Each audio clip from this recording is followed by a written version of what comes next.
Stranger Things, saison 5, épisode final, la critique. Alors, complètement dégoûté. Alors, pourquoi dégoûté? Je vais énoncer certains points négatifs qu'il y a eu dans cet épisode, qui pour moi sont surprenants, mais vraiment surprenants. Déjà, première chose, il faut intervenir un ancien personnage dans cette saison 5, qui est Kali, la sœur et la sœur donc du coup de Vecna.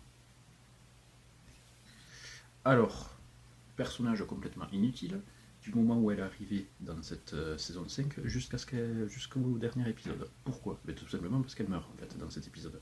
Mais ça servira à quoi en fait son entrée dans cette saison 5? Si vous réfléchissez, rien. Ensuite, second point, mais vraiment pour moi intéressant, ça c'est plutôt un point positif, c'est plutôt les effets spéciaux. Alors, du début de la saison 5 jusqu'à la fin de la saison 5, on a eu des effets spéciaux, mais de malade, honnêtement. Comparer vraiment les différents plans, par exemple, du monde de l'envers, comparer le combat, je vais y venir, qui pour moi est aussi un point négatif, mais ça on en reparlera après, contre le flagelleur mental, waouh, ils ont explosé le budget, mais j'avoue. Mais en plus, c'est super bien fait en fait, j'avoue. Donc pour moi, ça remonte un petit peu la note de l'épisode. Ouais.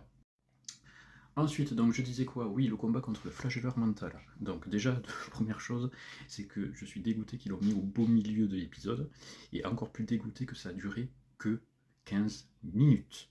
15 petites minutes contre le méchant le plus incroyable de la série, si je puis dire, qui manipulait tous les méchants, de ce que j'ai compris.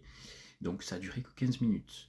Et 15 minutes, et je ne suis pas le seul à l'avoir remarqué, 15 minutes voilà, d'effets spéciaux incroyables, mais par contre, les balles, en fait, ça l'affecte. Ouais. Et enfin, la toute dernière chose que je voulais dire, c'est concernant la théorie de Mike. Alors, il y a plusieurs personnes qui ont vu l'épisode et qui ont théorisé, bon, je la fais courte, que en fait c'était une histoire inventée par Mike, qu'il est le narrateur. Alors, honnêtement, je vais faire très vite ma critique. Je pense que c'est pas du tout vrai.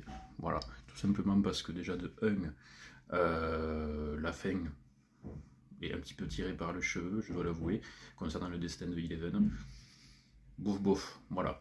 Le seul truc qui pour moi est cool dans cette saison 5 et même dans ce final, c'est que tous les personnages ont un happy ending. Voilà, donc c'est déjà pas mal. Et par contre, je rebondis sur deux autres choses, c'est qu'il y a certains personnages qui ont été complètement oubliés, mais complètement oubliés. Qu'en est-il donc de la militaire, la chef militaire là? Du coup, ouais, elle est morte, Eleven, du coup ils se sont repliés. Ciao, ciao, ciao. Bref. Et ensuite, les vrais